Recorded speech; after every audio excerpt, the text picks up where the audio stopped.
I'm in Mexico City today. Finding A players in software is hard. Everybody wants them, and so they're hard to find, and whenever one of those sort of rough diamonds comes onto the market, they usually get snapped up by a company pretty quick, and smart companies then invest in those people, and there's a two-way path of loyalty, and that's great. Yeah, it's really competitive out there. For top talent, absolutely. It's super competitive. It's just a little less competitive in Latin America. It's a developing market.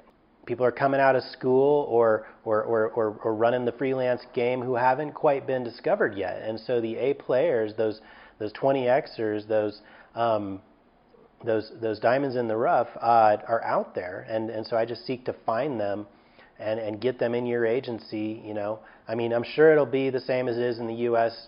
now in 20 years in Latin America, and you'll have to compete just as hard for top performers, and you'll have to deal with poaching and recruiting and things like that. But at the moment, it's a little bit of an opportunity to seed your team with premium developers, those people who have the knack, those people who have that, that natural piece that they don't pick up in school, that makes them a top performer, someone who can excel on your team in a very unique and really exciting way.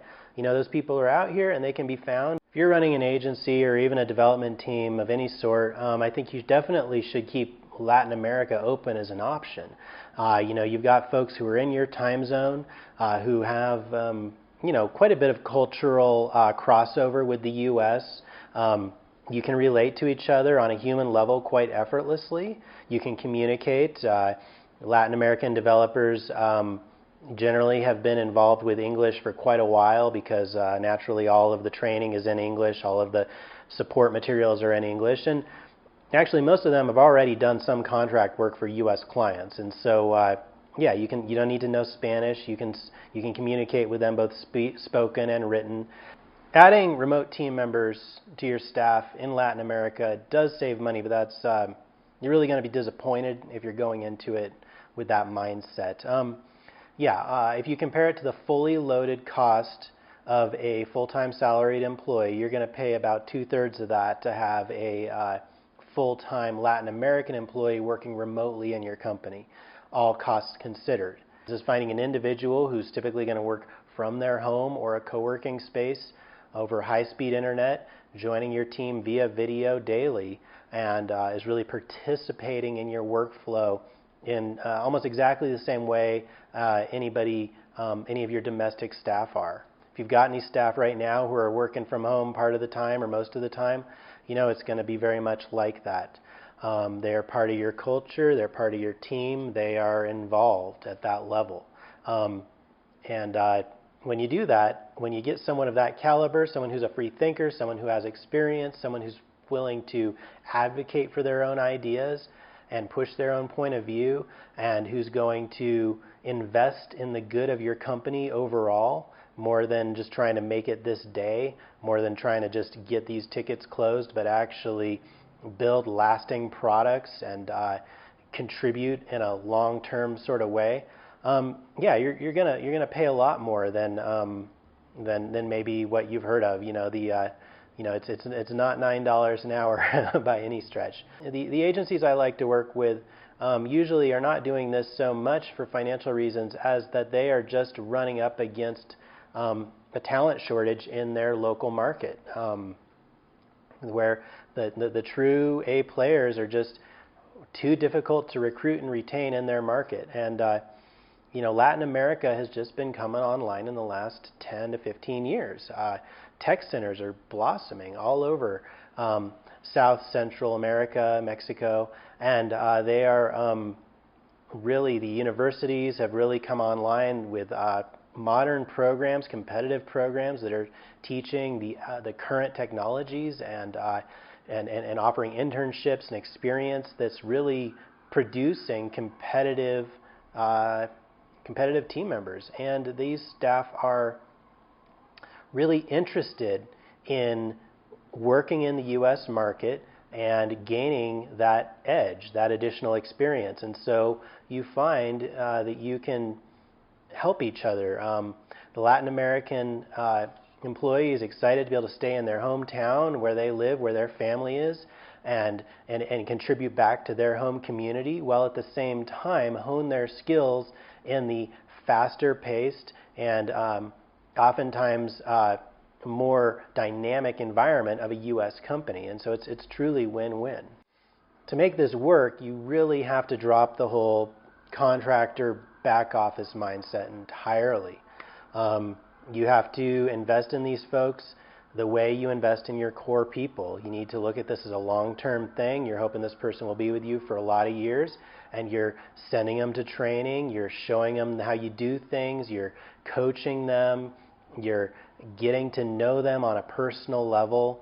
You're inviting them to more than just, the absolute necessary meetings for their job, but actually inviting them to participate in company planning and mixers and, hopefully flying them out, as often as possible, at least once a year, to actually in person hang out with the team, meet the clients, and participate in planning and strategy.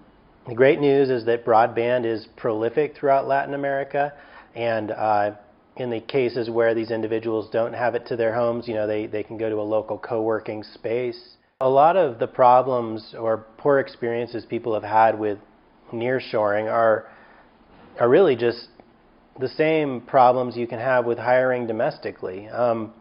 It's not a shortcut to the process. You still have to interview a lot of candidates. You still have to very clearly define the position and who you're looking for. You still need to check those references deeply and dig down into why each item in that job history is there. Why did you leave that job?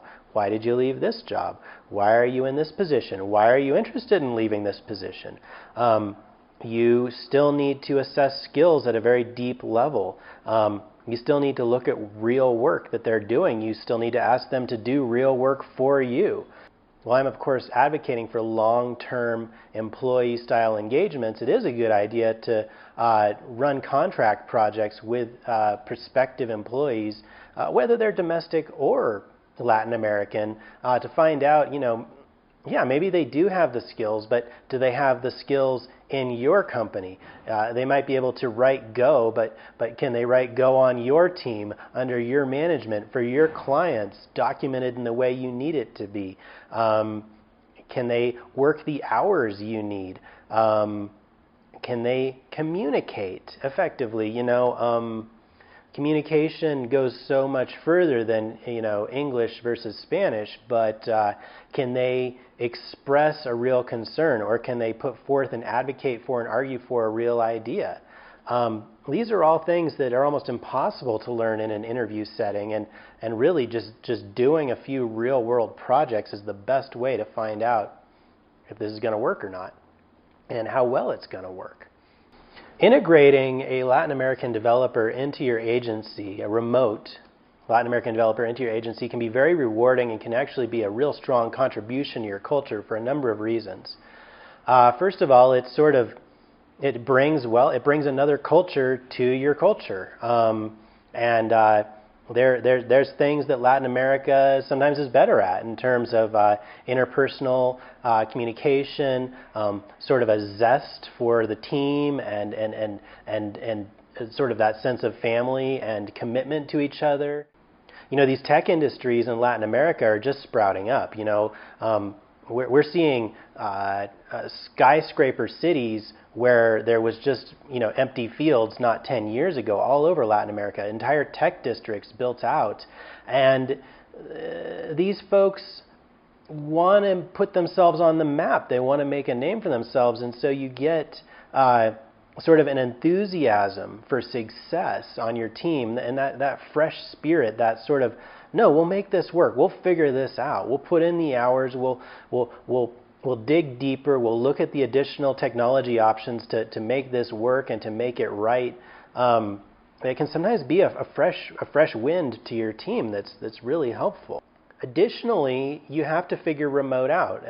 Now, a lot of companies are already doing this because a lot of your domestic employees want to work from home, or you've had a domestic employee who's had to move to another city, but you wanted to keep them on the team, so you've already sort of figured out some aspects of remote. But what figuring out remote does for your company is it actually helps you get your processes straight. When communication has to be written, when spoken communication has to be packed into scheduled meetings instead of just sort of happening in the flow of the day, you get more rigorous about how you do it. Your processes and your systems and your agendas and your checklists start to take shape. And before you know it, your in-the-office workflow is actually benefiting from the systems you've built for your remote workflow in ways you didn't even expect. It's been my immense pleasure to work with a variety of Latin American developers and professionals in other fields over the past couple of years. And it's the very least I can do to sit here and recommend to anybody in the U.S. who is in a position to be hiring and staffing up in development roles that they consider Latin America. You absolutely owe it to yourself to at least check it out. Absolutely. Thanks.